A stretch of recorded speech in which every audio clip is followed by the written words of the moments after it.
It is Parachute 2014, and well, I get the opportunity to speak to New Zealand music legend Dave Dobbyn. Hello. Hello, hello. Well, thank you so much for being here. It's a pleasure to be here. And well, this is not your first parachute. That's my third. Wow. Yeah. Now, someone was saying when you come to parachute, it starts to rain. Is that a bit unfair? Well, it was only once, but it was a deluge. You know, the first time I played here, I played on my own, and I was out. There was a catwalk out the front of the stage, and there were 15,000 people here, and I was just playing the piano and then playing the guitar. So I had it all plugged in, and then it started raining, and something told me to just keep going. Must have been an angel, and I just kept playing, and everyone stayed, and then there was a flood. So it was like a giant baptism.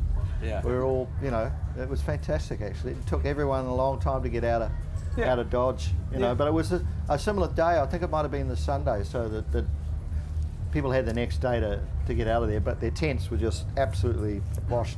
You know, everyone just got a total drenching, including me. So it was lovely, yeah. And then the next year, the next time was maybe a year or two later, and I brought my full band back and we played the big stage, and it was just fantastic. Yeah. So you're finishing the festival this evening. Last performance. I mean, what's that going to be like? What can people expect? Well, we're doing like an hour, I think, maybe a little more than an hour, but we've got a few songs in there that everyone, obviously ones that people can recognise. So the first 5 or 6 songs you'll know probably, and then a couple of newish ones, a couple of gospel tunes. Nice. You know, just because we can, you know, go back and forth and get a bit of interaction going on. It's really good to get some call and response stuff happening. You know. Yeah. So a good action-packed set, I think. Yeah. A few of us were not big on pyrotechnics or choreography, but it's not going to be the Stan Walker treatment. No, well, you know, I can't jump around like that. Well, I'm disappointed because my next question was, can I be one of your backing dancers? But it doesn't seem like there's a spot for me, which is a shame. Oh no, when you can dance away there, we'll just keep playing. That's great. Someone write that down. I've been officially invited. We were trying to work out how many years you've been making music for. Well, I've been in a band since 1976, I suppose. Yeah. They were a good group of dudes, weren't they? Yeah, they were. Great guys. And so I never really, I did a whole lot of jobs before I was playing, because in those days you could have 4 or 5 jobs at once. You could work in you know, I was working in a grocery store when I was 10, from the age of 10, 4 days a week, grocery store, storeman job, pumping gas, lubing cars, you name it, a whole lot of things.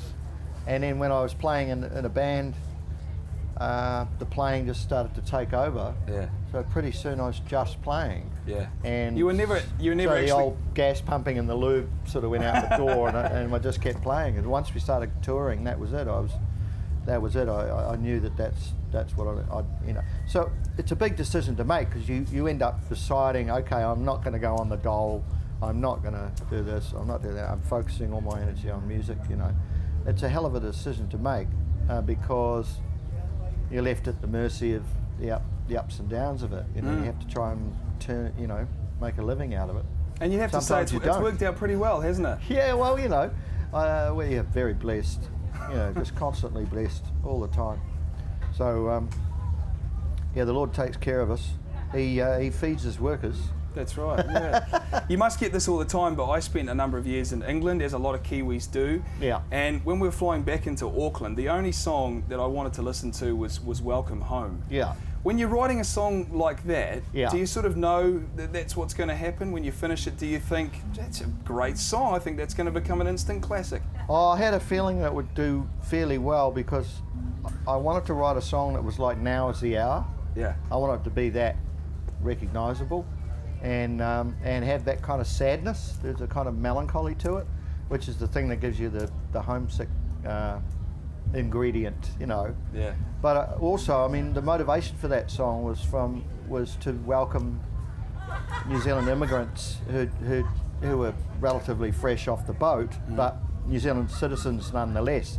And because they needed welcoming, you know, I think a generation ago there would be songs marking these occasions, and there would be formal welcoming of people to our shores, and there would be formal formalities and ways of ritualising what needed to be said. So that combined with the fact that Ahmed Zoe had been a prisoner in what do you call it, solitary confinement for 2 years, so he played a big part in the video for that song. But the motivation started out as some Christchurch citizens were marching against racism and saying, we live here, we're New Zealanders. So I thought there needed to be a song that said that, put the feeling on that. And so that's where that one came from. So in some ways it was almost like a commissioned work, or I'd set myself the task to do that, And New Zealanders do kind of use you to mark big events in our history. There was the Springbok tour. When we were all upset with Russell Coots, we pulled out Loyal and went, suck on that. And then the stick snapped. The whole thing fell over, Yes. The mast snapped. That wasn't good. Let's not think about that. But more recently... If we win, they call me. If we lose, they call me. That works out well for you either way. More recently, though, the Pike River mining disaster, and news out last week that you're going to be teaming up with a group of great New Zealanders and writing a tribute to the people who were lost in that disaster. It's exciting. It is just very exciting, but very challenging as far as a songwriter is concerned, But I've never composed for a choir before or an orchestra or anything like that. But I know what I'm hearing, and I know that I can be, involved in the process on a pretty, on a very hands-on level. But there's a lot I don't know, and that can be an advantage when you're making something like that.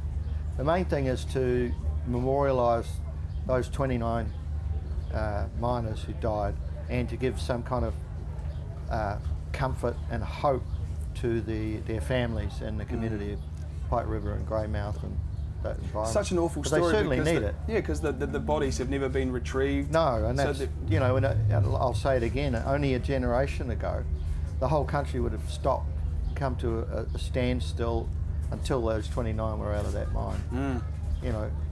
Everything, everybody, the government, business, miners, other miners, the union, people would have risked their lives to pull those 29 people out of that. Now, so what are we becoming? Or what is the value of life that has changed that whole scenario? So we live in a different paradigm now in terms of how that all works. So it's a painful thing to be involved with, but I'm sure that if I can help express the love that community of people have for each other as a result of tragedy and the ongoing travesty of it all and injustice, as long as they hold together their hope and their love, then that will bind them and make them strong. So it's a great position for me to be in. Very scary because, I don't know what it sounds like yet, but I have to have it finished for a concert in May. So I have to have all the arranging and everything done by the end of March. So I've only got this month, the month of February, to write it and complete it. So. You are the quintessential New Zealand musician. Did you set out did you set out to become that? Did you think I'm just gonna do music for New Zealanders and try and encapsulate the New Zealand culture, or did that just sort of happen?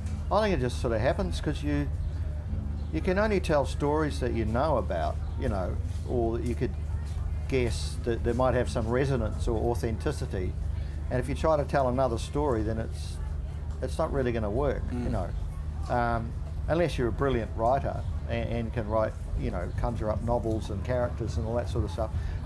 I'm not like that at all. I just write 3-minute pop songs, So, but the fact that I can just live provincially in New Zealand and keep exploring who we are and what makes us tick and what makes us love each other and what annoys us and what there is to protest about, then as long as you can keep that dialogue going, then it's got to be a healthy place for a songwriter to be. You know, the thing is not to get is to remain. On the one hand, keep your dignity in the situation, but also realise that you're a cog in the wheel of that whole, you know, of wanting to, you know, put music to who we are. Yeah, you know. You're a man of faith. Yep.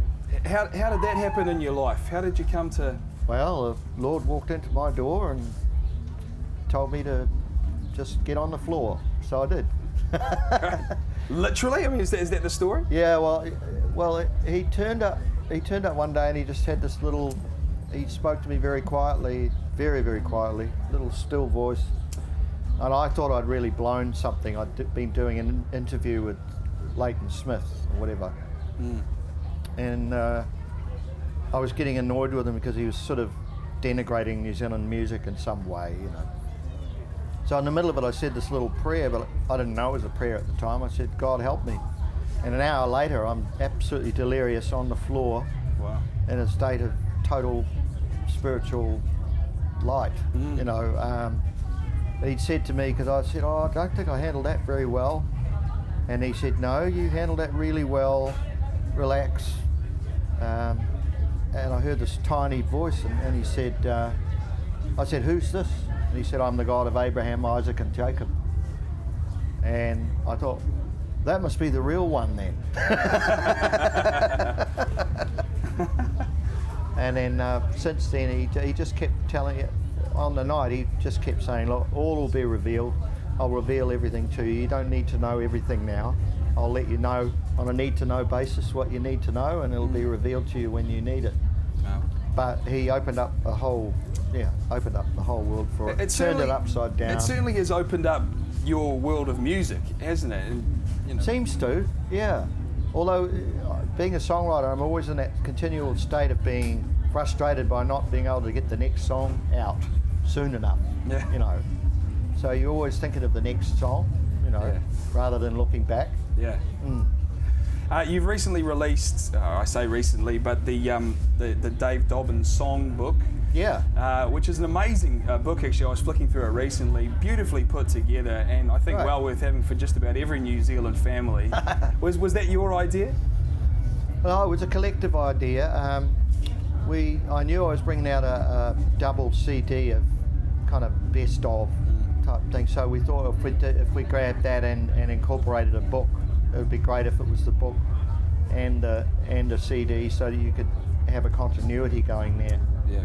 And plus, the publisher asked me to write a few lines on, you know, or a page per song on you know, about the song or about the times that I wrote it in or whatever like that. And I found that whole process really great. It was great to be able to sit in front of a typewriter, you know, just sit there and look and write words and edit them and get in the zone. It was like songwriting, except you stay in the zone a lot longer. Yeah. You know, I quite like that. You know. And the songbook's not complete yet, though, is it? You haven't hung up the pen. No, always writing. Yeah. There's always a song on the boil. That's great. Well, it's like a painter would have sketches in his, you know, different paintings around the room, and some of them would be covered up, some of them they'd look at you, and the painting would be looking at you going, "Finish me, finish me." You know, and the songs do the same thing. Yeah.